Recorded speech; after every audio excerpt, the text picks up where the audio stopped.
histórias que Jesus contou. Essa é uma série que a gente tem falado nos últimos dias, só que o trecho bíblico de hoje não é uma história muito repleta de detalhes, é uma história um pouquinho menor, um pouquinho mais simples, que traz uma figura, uma imagem de uma situação que tem um objetivo de indicar algo específico para um grupo específico de pessoas que a gente vai então tentar tratar e discutir aqui. Algo importante de ser falado é que essa figura, esse trecho que Jesus conta aqui, é um trecho que tem a ver com uma situação do capítulo 12 de Mateus, uma situação complexa que está sendo formada numa tensão entre dois grupos, entre Jesus e um grupo, Jesus e seus discípulos e um grupo de fariseus, que a gente precisa também mencionar para poder entender o que significa essa história que Jesus contou. Então vamos abrir em Mateus, no capítulo 12, dos versículos 43 a 45.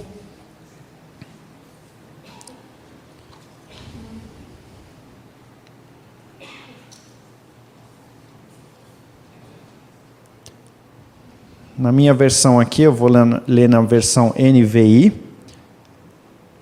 E lá diz assim: quando um espírito imundo sai de um homem, passa por lugares áridos procurando descanso e não encontra, e diz: voltarei para a casa de onde saí. Chegando, encontra a casa desocupada, varrida e em ordem. Então vai e traz consigo outros 7 espíritos piores do que ele, e entrando, passam a viver ali. E o estado final daquele homem torna-se pior do que o primeiro. Assim acontecerá a esta geração perversa. Queridos, essa figura ou essa história que foi contada aqui, ela teve um objetivo de ter sido contada. Ela foi contada por Jesus. E a primeira coisa que a gente precisa fazer aqui é nos perguntar para quem Jesus estava contando essa história. Não tem como a gente avaliar isso sem olhar o contexto do que acontece no capítulo 12.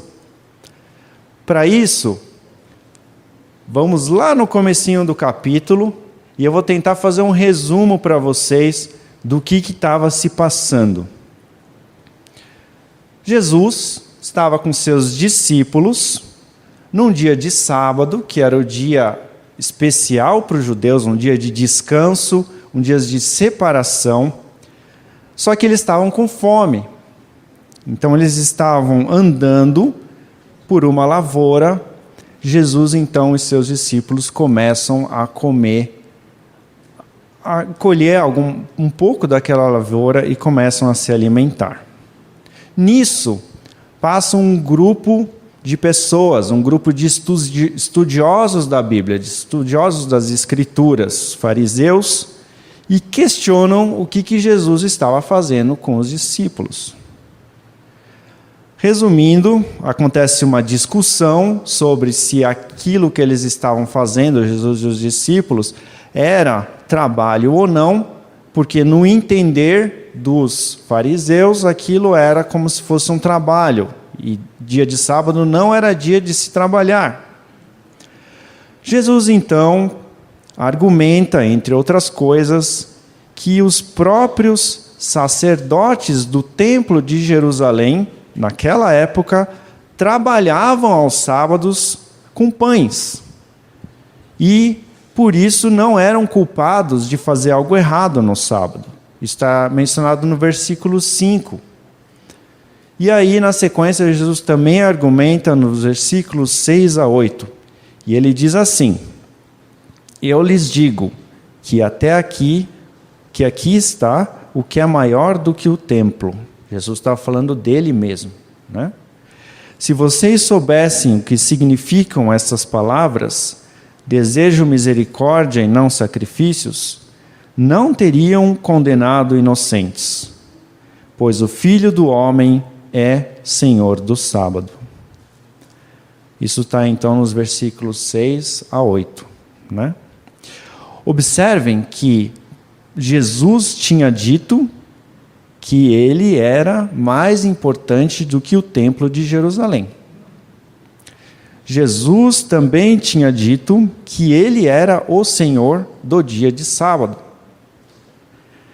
Então, essas afirmações de Jesus não soaram bem aos ouvidos dos fariseus que tinham escutado.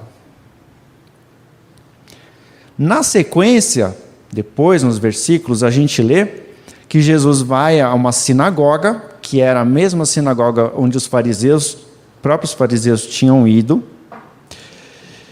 Os fariseus, então, tentam pegar Jesus de novo com as suas palavras, né? Então, eles levam uma pessoa. Eles perguntam se era permitido curar no sábado também. Jesus contra-argumenta, versículo 12. É permitido sim fazer o bem no sábado.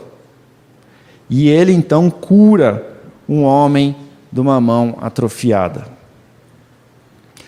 Então esses dois episódios do capítulo 12, eles apresentam para nós uma tensão que estava sendo formada entre Jesus e os fariseus. E essa tensão entre Jesus e os fariseus, entre Jesus e os mestres da lei, ela só vai piorando à medida que os capítulos de Mateus vão passando, os capítulos do Evangelho de Mateus.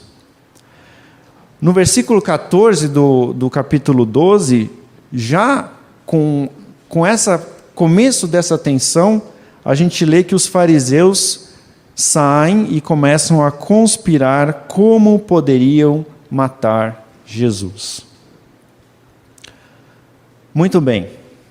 Voltando à pergunta que a gente se faz ao trecho que a gente está lendo aqui. Voltando ao trecho, a gente faz a pergunta: para quem Jesus estava falando aquele trechinho do nosso texto base?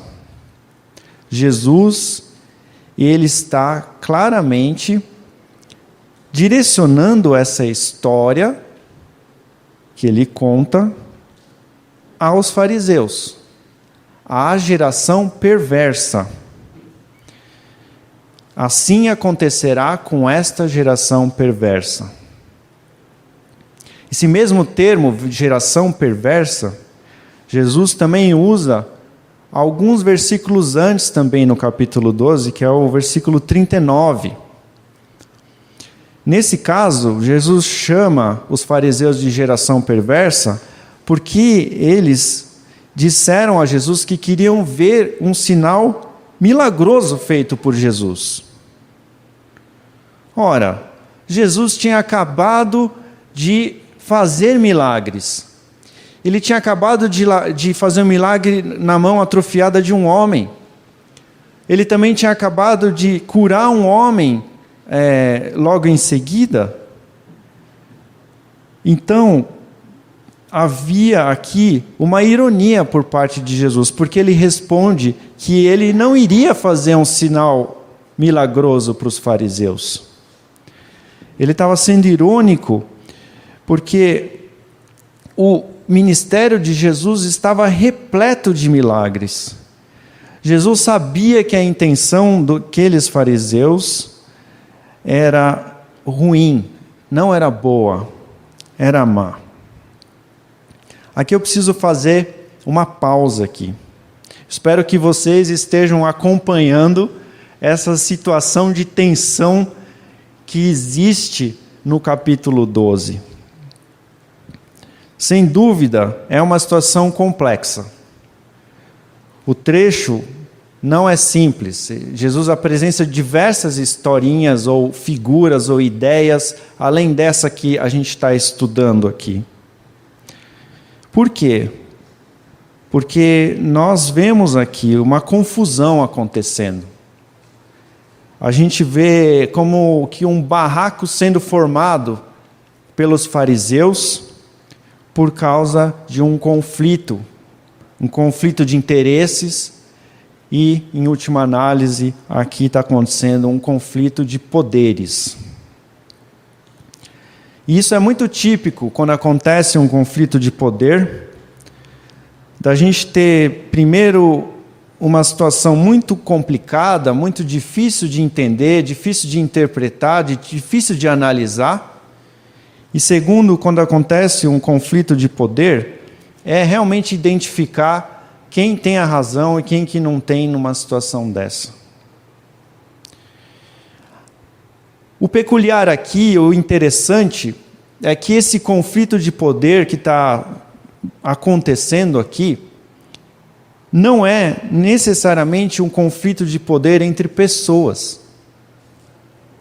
O conflito que está acontecendo aqui é um conflito entre Jesus e os fariseus. Só que Jesus, ele está se posicionando como Senhor, como Deus. Então, no caso, aqui a gente tem um conflito entre os fariseus e o próprio Deus. Então, quando Jesus diz para os fariseus que eles são uma geração perversa, que eles não vão receber um sinal, no versículo 39, Jesus também menciona o sinal de Jonas.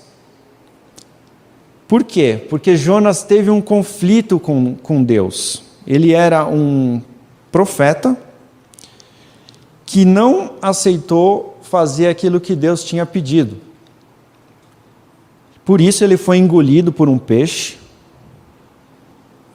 E eu não vou entrar nos detalhes aqui dessa outra figura que Jesus coloca no texto, mas resumindo, ele foi engolido por um peixe, passou por um momento muito complicado, até que se deu conta e se submeteu ao Senhor.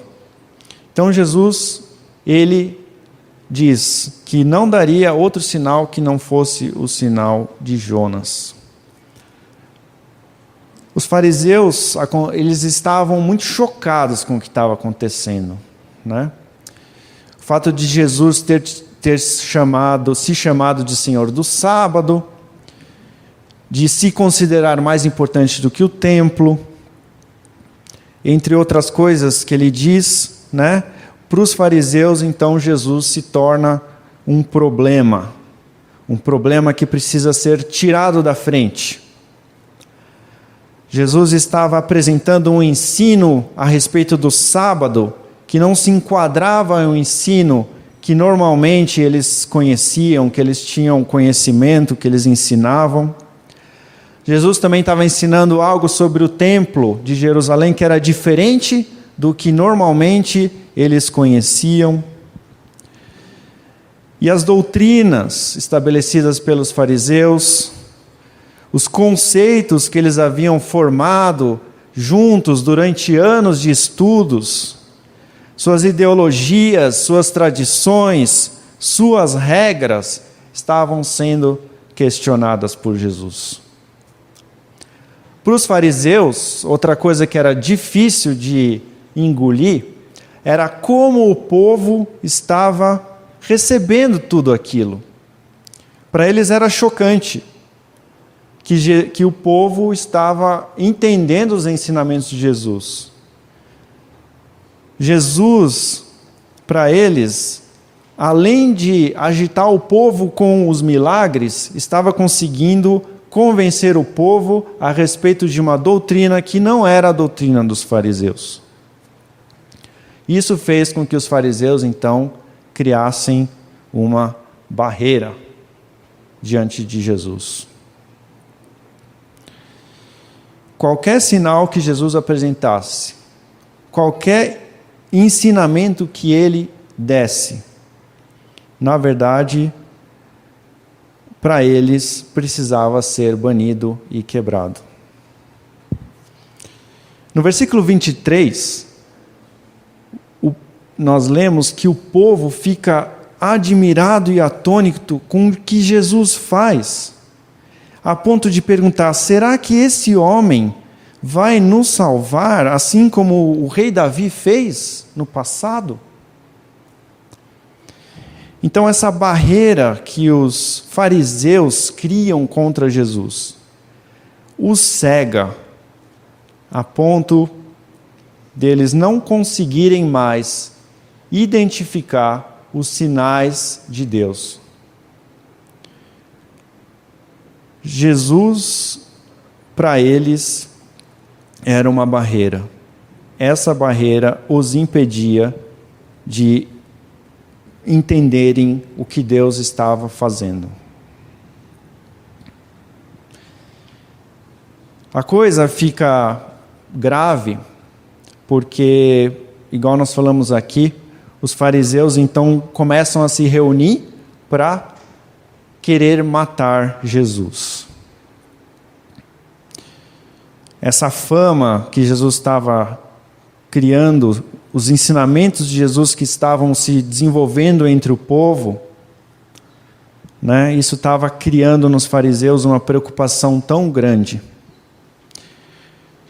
Mas, de fato, diante dos fariseus, o próprio Deus encarnado estava aparecendo, Era como se a gente voltasse para a musiquinha que a gente cantou agora antes do nosso culto aqui. Era como se na casa dos fariseus tivesse batendo a porta. É como se o próprio Jesus estivesse na frente dos fariseus falando: posso assumir a casa de vocês? E eles disseram não. Infelizmente disseram não. No caso, então, acontece algo pior. Eles passam a dizer sim para o mal. Eu vou dar uma parada aqui também para lembrar algo importante de novo para nós. Jesus fala o que fala sobre os fariseus porque eles haviam criado uma barreira. Jesus tinha dito que era Senhor do sábado. Ele se coloca como Senhor, como o próprio Deus. No nosso dia a dia, estamos acostumados a ver conflito entre pessoas, a viver conflitos também, estar no meio, às vezes, até de conflitos. E a pergunta que eu faço é: como a gente tem lidado com conflitos? A gente tem lidado como fariseus, que criam barreiras?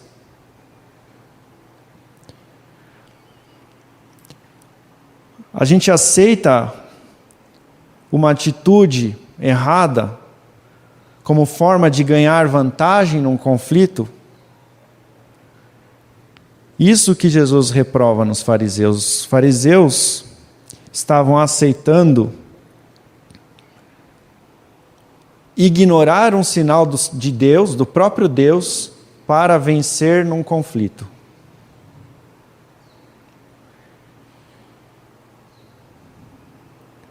Outra coisa importante de lembrar é que nós, temos a tendência sempre de achar que o nosso lado é o lado certo, que nosso lado é o lado de Deus,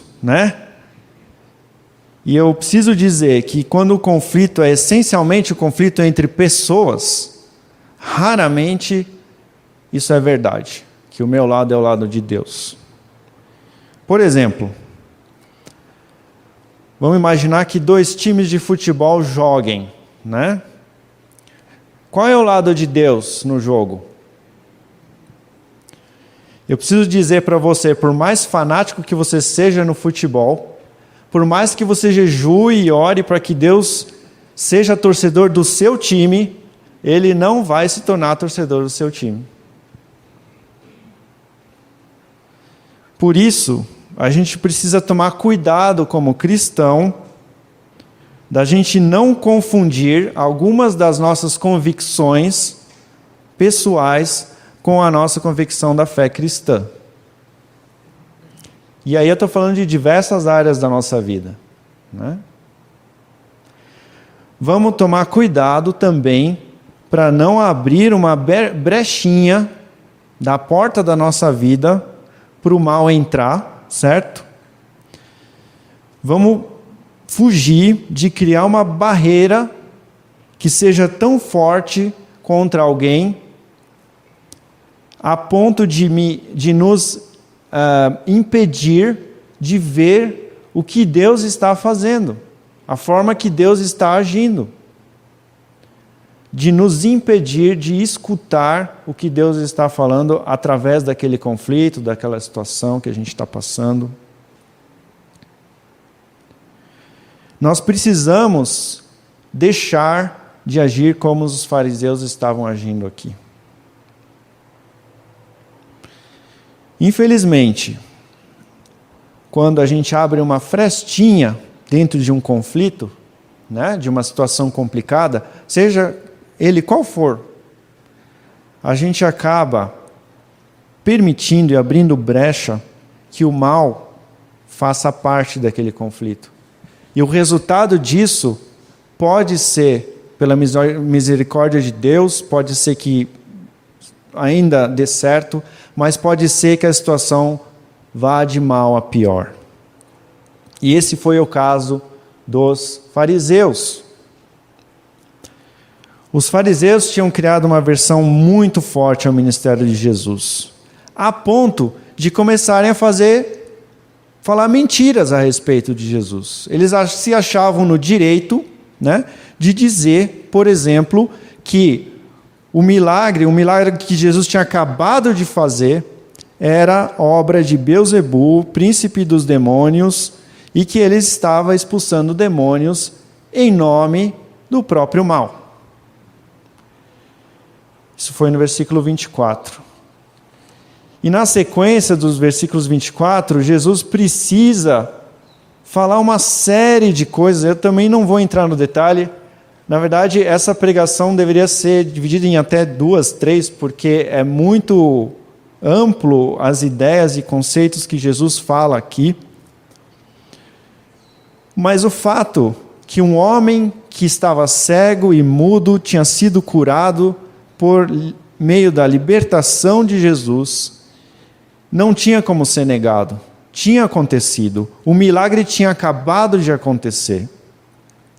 E os fariseus, tão cegados por esse conflito com o próprio Jesus, eles dão o nome de um milagre do próprio Deus para o maligno. Então, Jesus precisa ser duro aqui com eles.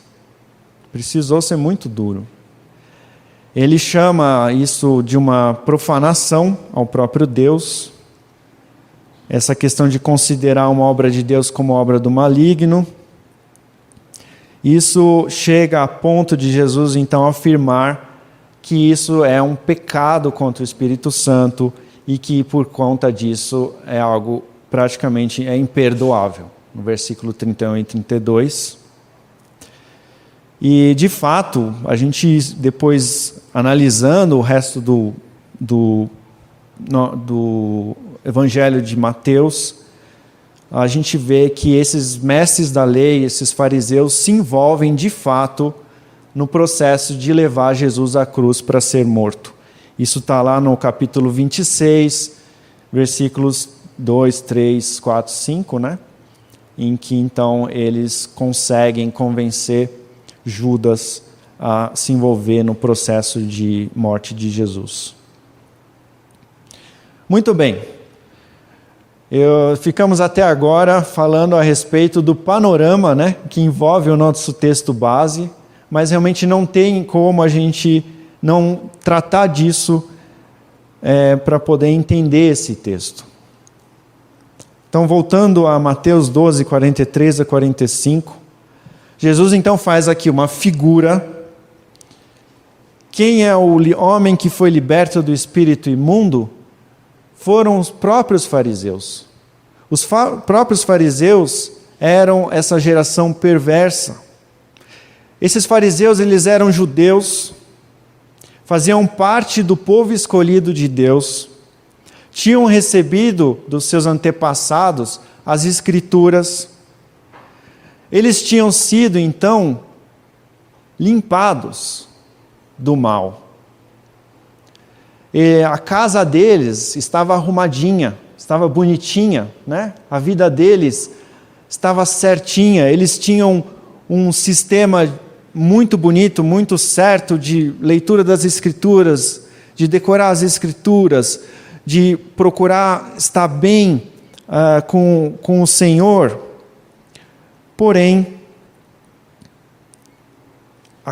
essa situação não era suficiente, porque no final das contas, a vida dele, a casa deles, não estava ocupada pelo Senhor.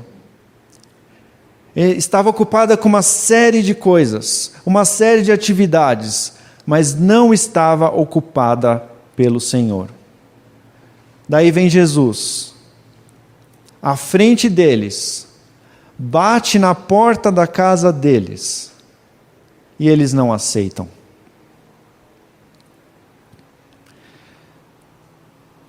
Jesus queria ser Senhor deles, e eles não aceitaram. A partir desse momento, o mal vem, pede um lugarzinho, e eu procurei mencionar aqui 3 lugarzinhos no nosso resumo da pregação, que eles deixam então o mal entrar. O primeiro, que é o mais claro, é a rebeldia. Os fariseus estavam tendo a mesma atitude que Jonas, que o profeta Jonas, que entraram em conflito com o próprio Deus. Eles foram insubordinados, não se submeteram a Cristo. Então Jesus fala para eles, né? Coloca para eles essa situação, e eles não aceitam que Jesus se torne Senhor da vida deles. O segundo ponto aqui, que é uma brechinha para o mal, é o perigo do conservadorismo exagerado, ou outra palavra para isso seria o tradicionalismo, né? Os fariseus viviam de aparência. Eles não viviam a fé cristã de uma forma autêntica. Para eles, o ritual visível era mais importante do que viver os princípios das Escrituras.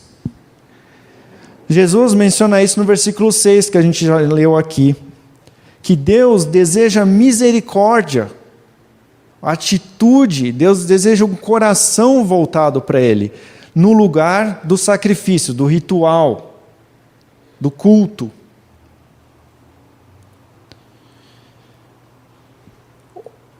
Quando eu falo aqui, queridos, de conservadorismo, eu não estou querendo dizer que ser conservador é um problema. Conservar aquilo que é bom, daquilo que a gente recebeu, isso é essencial, é muito importante. Nós recebemos a fé, nós aceitamos a fé dos nossos pais ou dos nossos pais espirituais, daquelas pessoas que nos trouxeram a fé. E isso é bom, isso precisa ser mantido. O que nós precisamos fazer, ao mesmo tempo também, é melhorarmos aquilo que a gente recebeu. Não podemos manter o que é bom e, ao mesmo tempo, o que é ruim ou errado ao mesmo tempo, né? Sob a alegação de que as tradições precisam ser mantidas. Não. Como mordomos de Cristo, a gente precisa, sim, guardar aquilo que a gente recebeu de bom, mas, ao mesmo tempo, nos desfazer daquilo que não é bom. Nós somos chamados a sempre melhorarmos.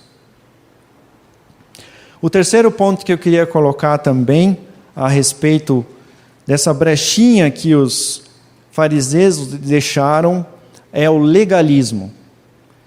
Legalismo é o quê? É a definição de uma série de regrinhas para ser cumprida, como assim que criando um certo status. E essa questão de regras era um marco perigoso para os fariseus. Por quê? Porque o relacionamento com Deus se resumia a uma série de ações, e quando essas ações não eram praticadas, a pessoa não tinha condições de chegar ao status de separados para o bem, né? Inclusive o conceito de fariseu é esse mesmo, né? O conceito do fariseu era aquele que é separado para o bem. Então essa ideologia dos fariseus, né, de status espiritual, era um obstáculo para muitas pessoas. Aquelas que não se enquadravam dentro das regrinhas, então elas ficavam longe, elas se sentiam longe de Deus. E qual que é a consequência dessa brechinha que os fariseus então deixaram para o mal? A consequência foi que eles passaram a agir, a colaborar para o mal. Versículo 30, Jesus fala, né? Aquele que não está comigo está contra mim. E aquele que comigo não ajunta, espalha.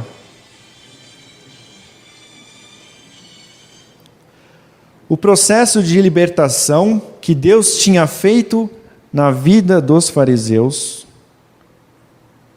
acabou indo por água abaixo, porque eles tinham aberto uma brecha para o mal e impediram de receber a verdadeira salvação de Cristo Jesus. Com isso, eles acabaram a agir em prol do mal. Muito bem, como é que essa pregação, então, tem a ver conosco, né? Acho que é importante mencionar que eu não vejo aqui que o texto bíblico está dizendo que uma pessoa pode perder a salvação. Eu não diria isso. Mas eu diria que uma pessoa pode chegar muito perto de ser salva, mas optar por não ser salva. Que foi o caso dos fariseus. E eu preciso também, aqui antes da gente entrar nessa questão de como esse texto pode mudar a nossa vida, é que a gente precisa olhar para esse texto e não olhar para o erro do outro, mas olhar para nós mesmos. A pergunta que a gente precisa se fazer quando olha essa história de Jesus é: será que eu sou um fariseu? Onde eu preciso cuidar para não dar brecha para o mal?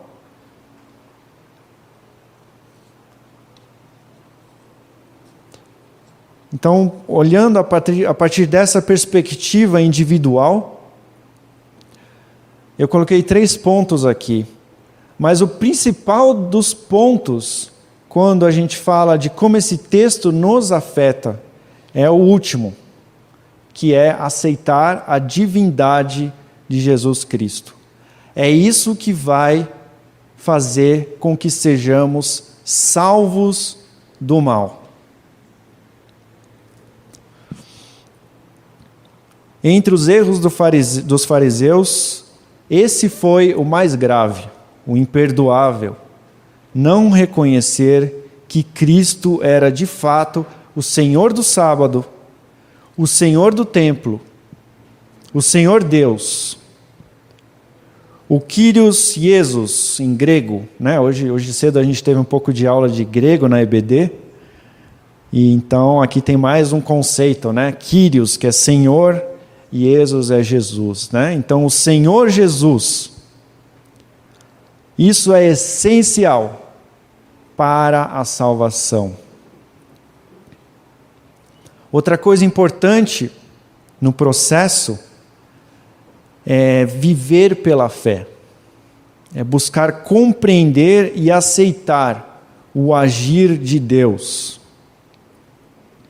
os sinais de Deus. A vontade do Senhor é boa, perfeita e agradável. Então, com certeza, viver pela fé nunca vai estar relacionado a aceitar um pouquinho do mal. Mesmo que o fim que você aceite, ou que a gente aceite, seja um fim bom. Com o mal, queridos, a gente não pode brincar. Os fins nunca justificam os meios com o mal. Flertar com um pouco de maldade, um pouco de malícia, é botar o relacionamento com Deus à prova. E a Bíblia diz: não coloque o Deus à prova. Viver pela fé, ao contrário disso, é o que? É dar um passo no escuro em direção a Deus. Esse escuro não é o escuro para o mal, mas é o escuro para aquilo que é incerto, aquilo que a gente não sabe, mas aquilo que a gente tem certeza que vai ser melhor do que a nossa condição que a gente está hoje, não pior. A fé também abre mão dos nossos próprios interesses e desejos para algo melhor e maior. Para que os interesses do próprio Deus sejam considerados acima dos nossos próprios interesses. A fé considera que Deus fala na Bíblia para o cristão fazer. Ela nos incentiva a praticar as verdades das Escrituras no nosso dia a dia, na nossa vida. Deus não nos chama para seguir uma série de regras. Não somos chamados a conviver em meio de um sistema, no meio de um sistema de uma hierarquia, de níveis espirituais, de status, não. Não somos chamados para fazer a nossa própria ideia, ideologia ou doutrina prevalecer sobre outras doutrinas, mesmo que elas sejam mais bíblicas. Viver as Escrituras é viver o amor. Como? Pela prática dos frutos do Espírito. Amor, alegria, paz, longanimidade, benignidade, mansidão, domínio próprio. Para essas coisas não tem nenhum impedimento, não tem regras que vão nos impedir de estar mais próximo do nosso Senhor. Preciso voltar aqui de novo. Resumindo tudo, o que é? A gente aceitar o senhorio do Senhor Jesus Cristo na nossa vida. Esse é a forma, esse é o jeito que nós não vamos nunca sermos tomados ou sermos influenciados pelo mal. Se de fato Jesus é o Senhor, então o reino de Deus está na nossa frente. Assim como esteve na frente daqueles que viveram na época de Jesus, inclusive dos fariseus.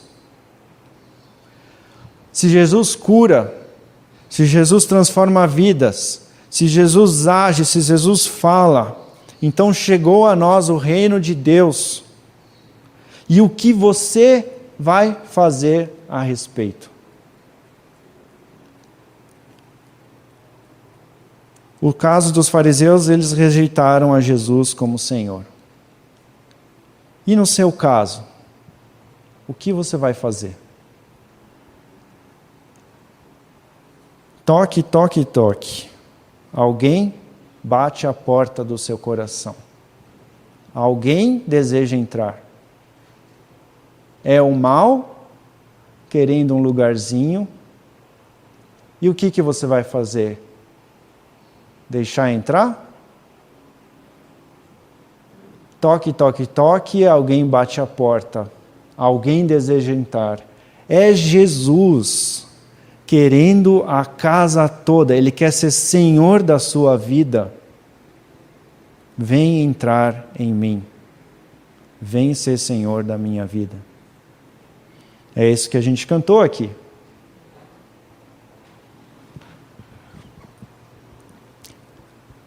A questão do Kyrios, Jesus, é uma questão muito importante, essencial, e ela que trata da salvação nossa do poder do mal. Tem mais um texto sobre isso, sobre o conceito de como isso é amplo e grande, no início do nosso boletim. Você pode dar uma olhada depois no texto. O ponto aqui é que, individualmente, para nós, essa questão do senhorio de Jesus, ela é muito importante.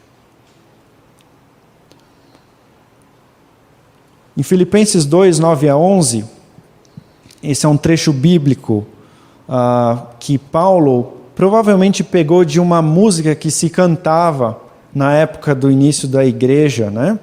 E lá diz assim: por isso Deus o exaltou à mais alta posição e lhe deu o nome que está acima de todo nome, para que ao nome de Jesus se dobre todo o joelho no céu, na terra e debaixo da terra, e toda língua confesse que Jesus Cristo é o Senhor, para a glória de Deus Pai.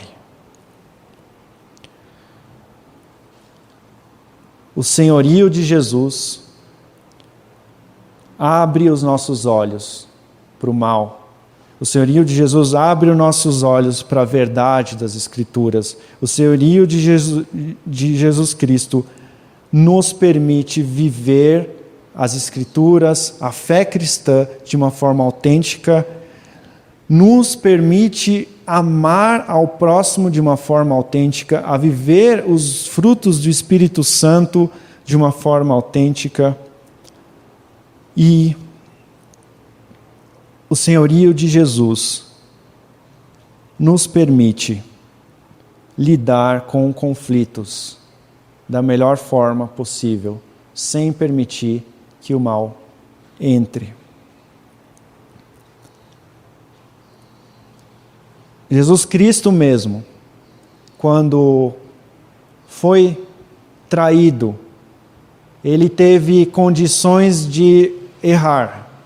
Jesus Cristo mesmo, quando foi tentado pelo mal, ele teve condições de errar, mas ele não aceitou nem que um pouquinho do mal entrasse. Por isso, nós temos ele como exemplo. E com isso, ele foi, então, exaltado, da forma como que a gente leu aqui em Filipenses 2, de 9 a 11. Não foi por força que Jesus venceu o mal, não foi por violência que ele venceu o mal, mas por sujeição ao próprio Deus. Queridos, eu acho que seria isso por hoje. E eu volto a fazer a pergunta para você. Jesus está batendo na porta da sua vida, e o que você vai fazer? Se você já aceitou a Jesus como Senhor da sua vida, não permita que o mal venha tomar qualquer lugarzinho do qual o próprio Senhor Jesus já é Senhor. Senhor Jesus, a gente te agradece, Pai, pela forma com que o Senhor agiu em meio à dificuldade, aos conflitos. Muito obrigado porque nesse texto que a gente leu hoje, o Senhor permitiu esclarecer a importância da gente, em primeiro lugar, colocar o Senhor como Senhor e Salvador da nossa vida. E em segundo lugar, não dar espaço ao mal. Te pedimos, Deus, que o Senhor venha com a tua graça e a tua misericórdia e nos encha com a tua luz para que possamos, Deus, identificar quais são as áreas que precisam ser modificadas, mas acima de tudo, Senhor, aceitar o Senhor como o Senhor e Salvador da nossa vida e reafirmar isso constantemente, fugindo do mal e agindo conforme o Senhor espera de nós. Nos colocamos, Deus, aqui como igreja, nesse local, em sujeição ao Senhor Jesus, porque é desta forma que o mal não vai ter espaço aqui entre nós. E a gente quer, então, louvar ao Senhor e te agradecer por isso. Em nome de Jesus. Amém.